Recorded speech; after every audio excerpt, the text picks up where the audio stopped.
But I think ultimately we really do need a fundamentally different social and political system, one that doesn't depend on the patterns of endless extraction of resources and economic growth in order to meet the basic needs of people. And so I critique Zionism as and Christian Zionism as a form of settler colonialism and absolutely as a heresy. Hello, my name is Stanley Heller. Welcome to the Struggle Video News. This is Zaher Raddad. He was shot during an Israeli raid into Kalarim on the West Bank on July 23rd. Eyewitnesses told the family that Raddad was placed on the front of an Israeli military jeep as a human shield for over 2 hours, which worsened his injuries and greatly harmed his health. Raddad was then detained in the Esbed al-Jarrad area, with Israeli forces accusing him of attempting violent crimes.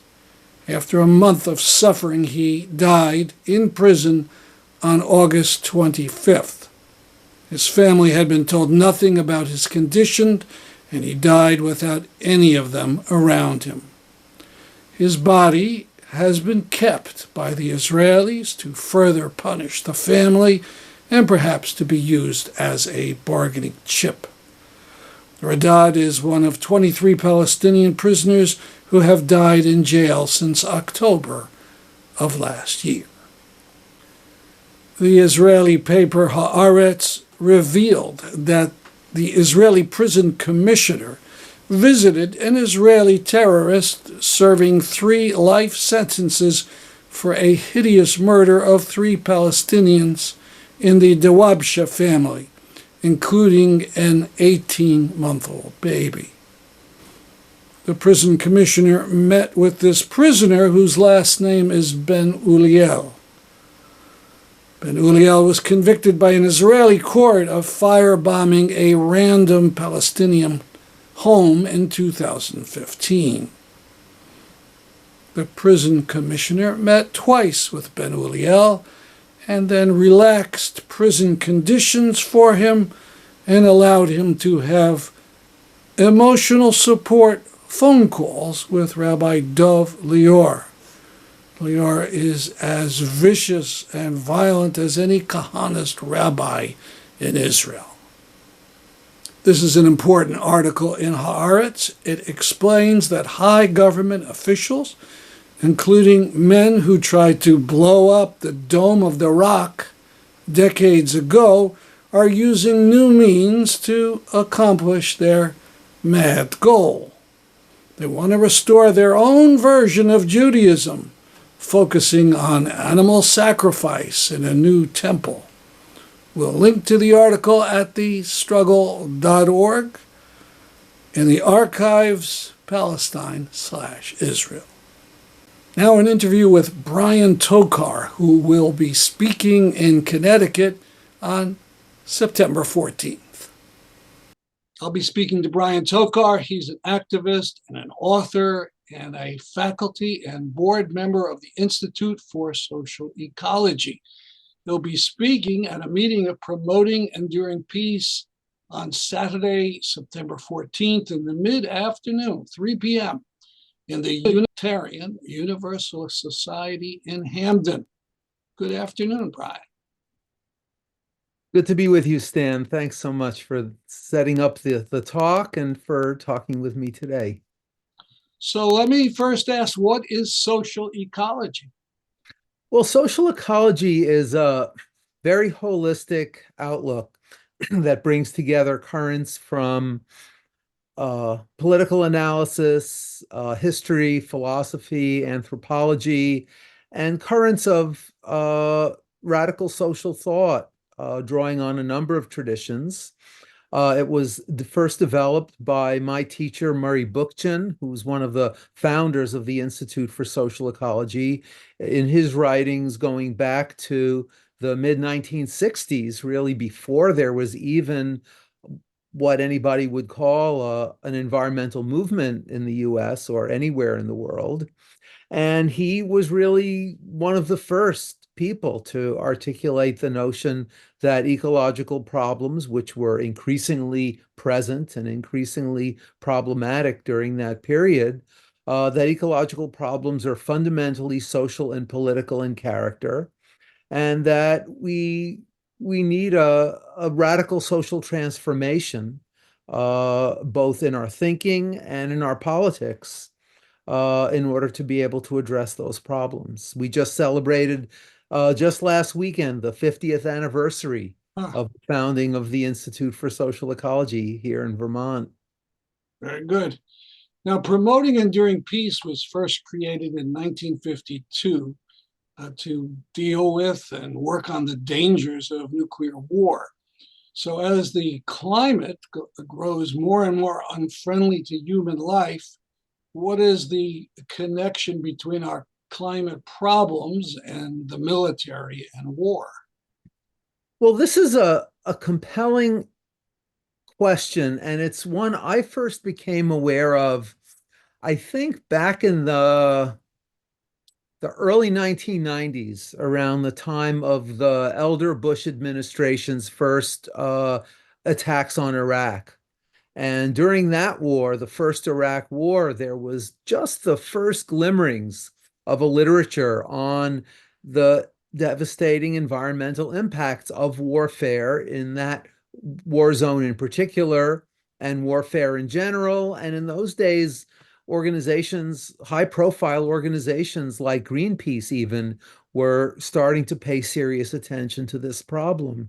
Now, almost 35 years later, the connections between militarism and war and the whole spectrum of aspects of environmental devastation are extremely clear. In terms of the climate situation, for me, probably the most compelling single fact is that even in so-called peacetime, and I say so-called because, as viewers probably know, the U.S. has been at war and in one place or another, either on our own soil, formerly indigenous peoples' soil, of course, or elsewhere around the world. The U.S. has been at war for most of its history, and overseas ever since the first imperial adventures of the U.S. Army in places like Cuba and the Philippines back in the 1890s.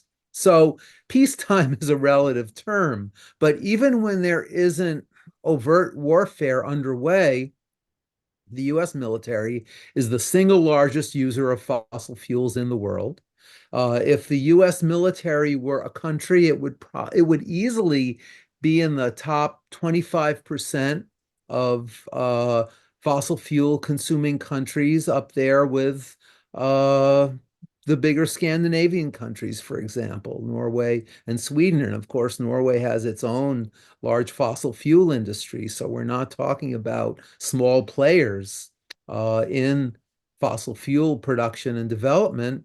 The US military is right up there. And I think people are familiar with the outrageous wastefulness of military hardware.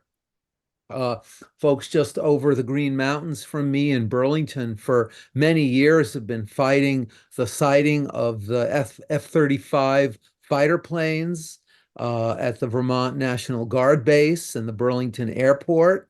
And those planes consume hundreds of gallons of jet fuel per mile of travel. So we're not even talking miles per gallon. We're literally talking gallons per mile, whether we're talking about fighter planes or military tanks, or really most forms of military hardware. So This is peacetime, and this is so-called. so-called peacetime, right? And of course, there's warfare in Gaza. The Israelis are using every kind of military instrument, and that's all involved with fossil fuels. Right. Not thinking about the human casualties for a moment. Right. And then, of course, the nuclear consequences of warfare are extremely clear in the current war in Ukraine. We know about Russian incursions close to the Zaporizhia nuclear plant, which is, I think, is one of, if not the largest in Europe. Mhm. And then the recent Ukrainian attacks in the Kursk region of Russia are bringing the Ukrainian army close to another major nuclear power plant. So, these sites are potential sites of extreme radioactive contamination in the case of disruptions of cooling systems and other safety infrastructure. All In right, I'm terms not going to. of toxic chemical pollution, military bases around the world, in the US, I don't know the latest number, but there are thousands of them, and every one of them is a toxic waste dump of one form or another. There was an organization I used to correspond with very regularly based up in Maine called the Military Toxics Project. This was probably back in the 1990s again. And they were investigating chemical pollution around both US military bases domestically and also military bases around the world. And the track record is horrific. Yeah. Well, I'm not going to insult your intelligence saying, well, should we have more green military fuel? Or, I mean, the Pentagon actually is doing this stuff. But let me ask you a serious question. Do we need a social revolution to end this constant warfare and war preparations? Is there something Well, else? I think we do. I think current movements are able to put some constraints on militarism and warfare. And going back to Vietnam, we've seen social mobilizations short of social revolution having placing some constraints on the unfettered operations of the US and other militaries. But I think ultimately we really do need a fundamentally different social and political system, one that doesn't depend on the patterns of endless extraction of resources and economic growth in order to meet the basic needs of people. And when we're able to create such a system, the imperative of invading other countries to continue to satisfy those essentially infinite needs, I think have the potential of going away. Now, promoting enduring peace recommends some drastic acts that might be steps towards this social revolution. One is a people's takeover of the fossil fuel industry and its rapid abolition. Two, rationing of fuel use that produces greenhouse gases. And three, moving to a plant-based diet. What do you think of those things? And do you have any other steps that you would recommend off the top? I support all three. And in the current social and political context, those are difficult hurdles. And in addition to being a social and political problem, excess consumption in this country is also a cultural problem. And the culture of excess consumption uh, that has become almost a crusade in the hands of the far right in this country. Every time people, progressive politicians talk about relatively mild measures to curtail fossil fuel production, we hear the right wing ranting and raving that they want to take away this, that, and the other thing that is central to not only people's way of life, but people's cultural identity. And we really need to get to the bottom of those cultural norms and attitudes that keep us locked into the mindset that consumption is at the center of human life, and that to live well means no limits on what we consume. Well, thanks for speaking with me. We're looking forward to seeing you in Hamden, Connecticut on September 14th. And I do want to mention to the public that you all are invited to this free event. Thanks again, Brian Tokar. Thanks. We'll see you soon. And as the world's climates degenerate, network news drones on about who can increase U.S. energy output the most. Not a word about global warming. Several weeks ago, there was a rally in New Haven, Connecticut, against the genocide of Palestinians in Gaza and threats to Lebanon. We continue our coverage. We know you. We know you. Palestinians are speaking too. Kamala, we know you. Kamala, we know you. I'm good. How are you?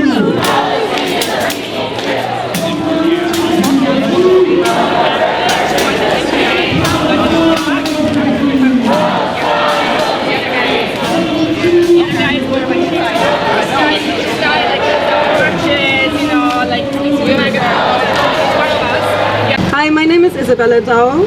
I'm originally from Lebanon. I want to speak to the shared history and solidarity between Lebanon and Palestine against Zionist occupation and U.S. imperialism and towards collective liberation. First, I want to share excerpts from a poem by Dr. Ami Omara Utunu. He's a scholar and activist and former human rights professor at UConn. And he wrote this in September of 1982 when Israel invaded Lebanon to expel the PLO and was responsible for the massacres in the Sabra and Shatila refugee camp. It was written on September 20th, 1982, titled The World Over Lebanon.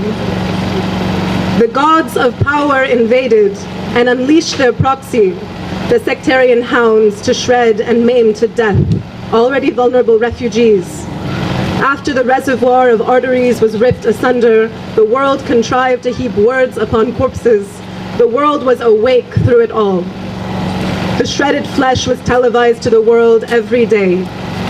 As human blood was drilled as if it were oil, for sale at monopoly prices in the free world market without any basic bargain from conscience. We are here together today because we demand Palestine's freedom from genocide, apartheid, and occupation. That's right. Crimes against humanity evoke a shared moral responsibility to resist injustice and dismantle systems of oppression. And this movement is bound by intersectional solidarity. It is a movement of inclusivity, of community, care, healing, of creation, of love. This is the anti-imperialist, anti-war movement. It is rooted in the recognition of the sacred dignity of all life on this earth, human, animal, and ecological. So when we say free Palestine, what we mean is that Palestinian lives are sacred. We mean indigenous lives are sacred. Black lives are sacred. Trans lives are sacred. Sudanese lives, Congolese lives, Tigrayan lives, Haitian lives, Venezuelan lives, Puerto Rican lives, Yemeni lives, Bangladeshi lives, Syrian, Lebanese lives are sacred.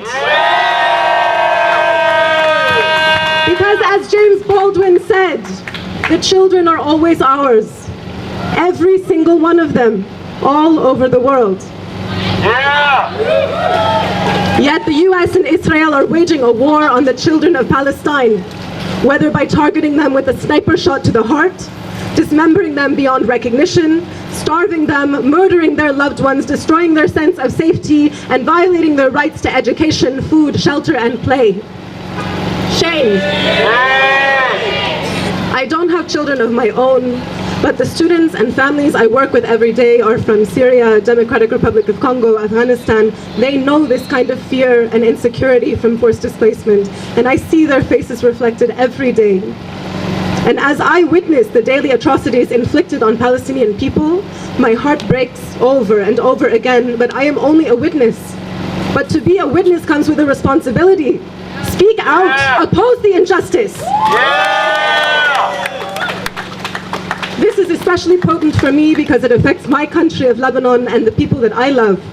And the love and solidarity between the people of Palestine, of Lebanon, of Syria, of Jordan, it is an ancient history, shared heritage, language, tradition, and roots. It is respect and knowledge of the land. It persists despite the region being carved up by borders of colonial conquest.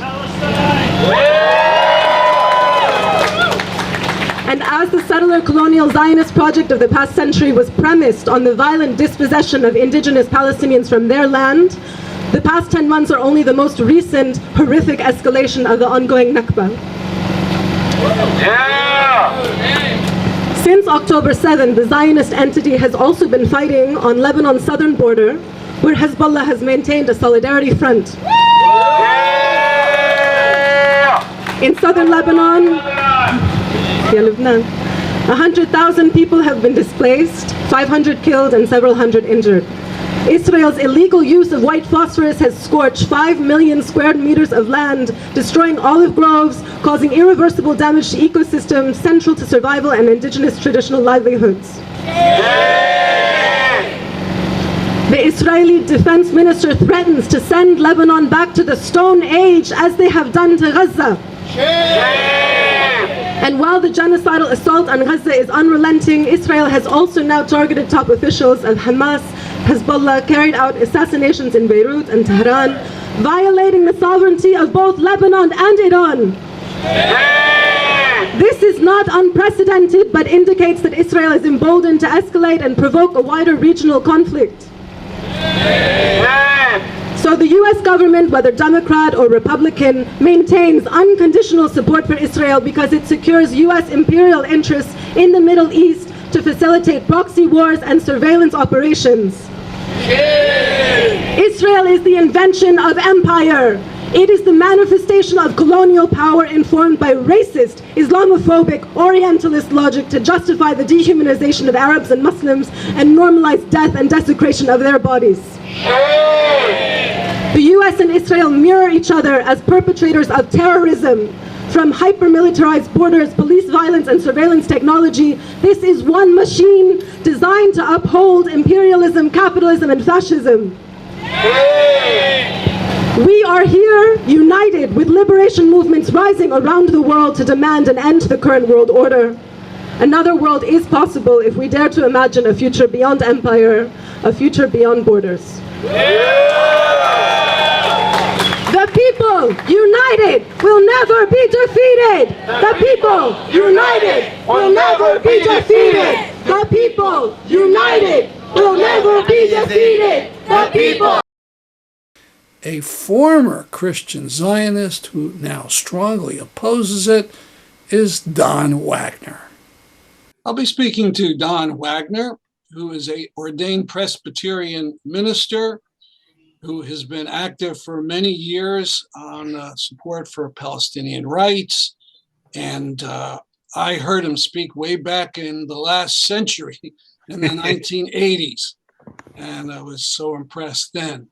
And he's got a lot of other life. You know, why don't I ask you to tell me a little bit about some of the things that a normal introduction I would have.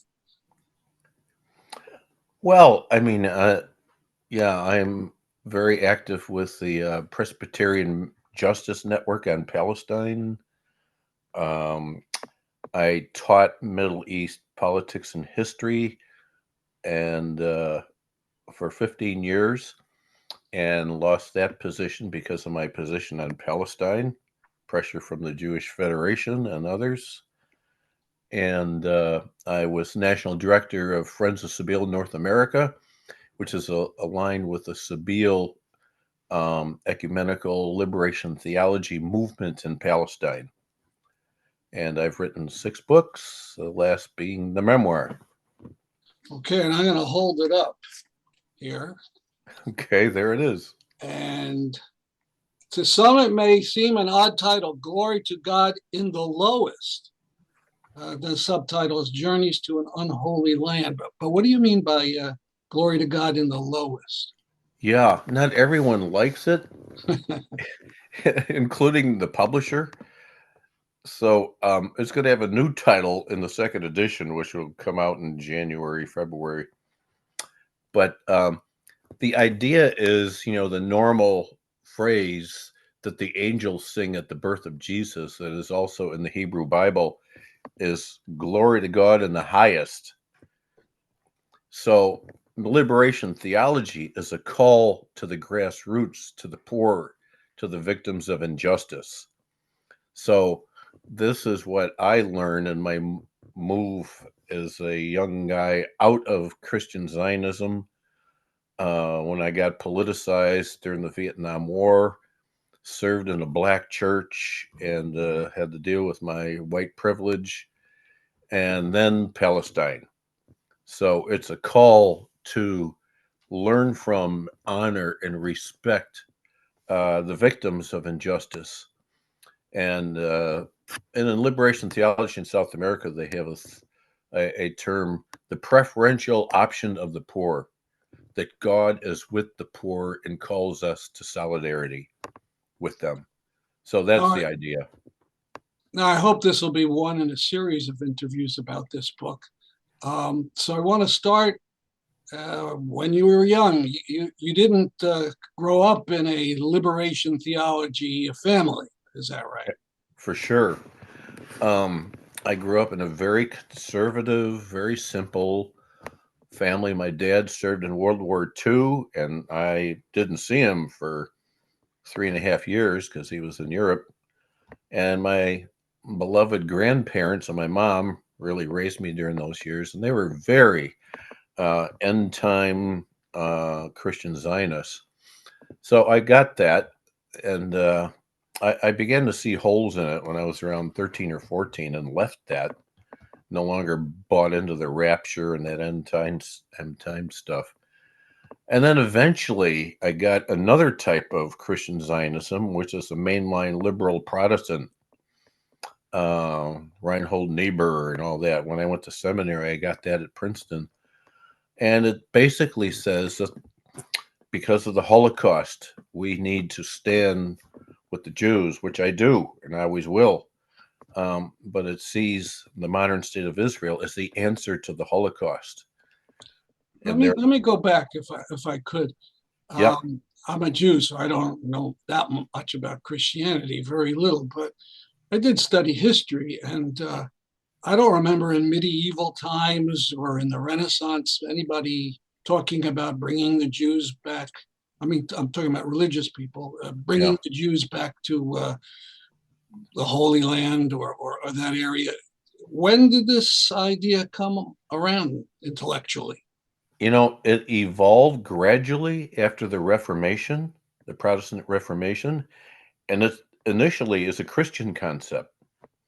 Now, it was always there, in Judaism, next year in Jerusalem, with many interpreted that as kind of metaphorical, but many took it as literal. But with the rise, Christian Zionism called for a Zionist answer before Jewish Zionism. It predates Herzl. And there's people I write about in the book, like Lord Shaftesbury, who really was calling for the return of the Jews to Palestine so that they can be converted, and that will hasten the return of Jesus. When was Lord Shaftesbury writing? He wrote in the 1830s and 40s. Mm-hmm. And then in my book, I talk about a Reverend Heckler, who became a friend of Herzl's in the late 1880s and really in the 1890s, introduced Herzl to the to the German leadership, where Herzl was able to ask for a plot of land in Palestine. He also introduced Herzl to the Ottoman because he had those connections, being the chaplain of the British troops in Vienna. So he became a close friend of Herzl. And Herzl eventually said, "You are the father of Christian Zionism." They became very close toward the end. But these are examples, Shaftesbury and Heckler, of a political movement. They politicized the Bible and said there needs to be a political answer to this, and we side with Zionism. But before Shaftesbury, let's say, I mean, for 1800 years, there wasn't this Christian, you know, the ideas that Christianity had to go and start Yeah. or help a Jewish state to grow Yeah. in Palestine. I would say until Shaftesbury, Heckler, and another guy I can mention, Blackstone in Chicago, it wasn't a political idea.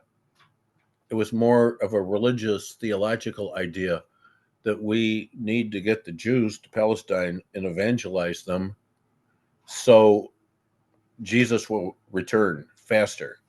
So it was kind of a bizarre theological movement that then took a political turn in the late 1800s.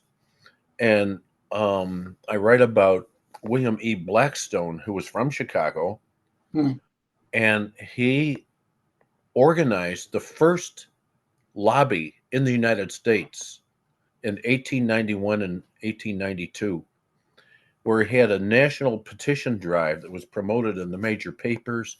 It was underwritten by major financiers like the Rockefellers and founder of Chase Bank and so on. And it called upon the president in those years, who was Harrison, to support a Jewish state in Palestine because of the pogroms in Eastern Europe. That is the first lobby, and it predates Zionism by 8 years. Now, we just have a couple minutes left. Theologically, as a Christian, you don't believe in those things. Absolutely not. I reject them. And so I critique Zionism and Christian Zionism as a form of settler colonialism, and absolutely as a heresy.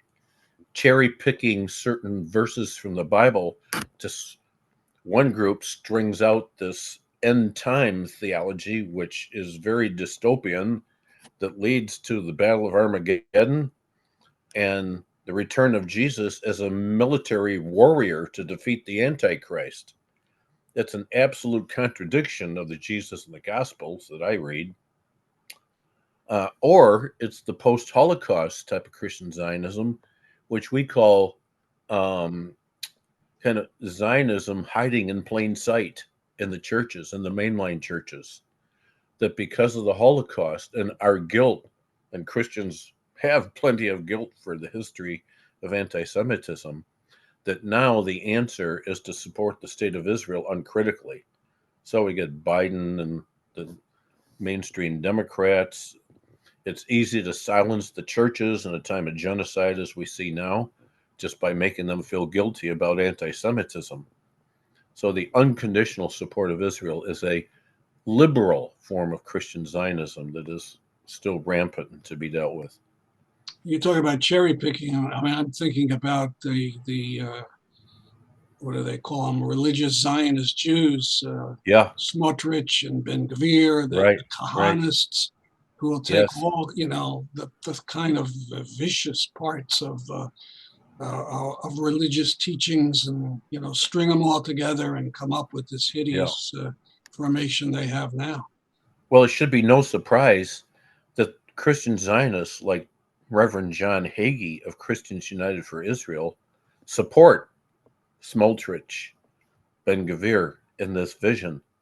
You know, Christians United for Israel is larger now than AIPAC and the rest, and they're in bed together, and they support the settlements. They raise money for settlements, and they create this narrative. I mean, the Speaker of the House is one of them, Johnson, that he will support Zionism, Smotrich, Ben-Gvir, even the raising, the attacks on the Temple Mount, so-called, and erase the Dome of the Rock and build the third temple. They support these crazy ideas based on their heretical reading of the Bible and this tradition that's been passed down. That's our program for today. See us next week at this time. I'm Stanley Heller for the Struggle Video News.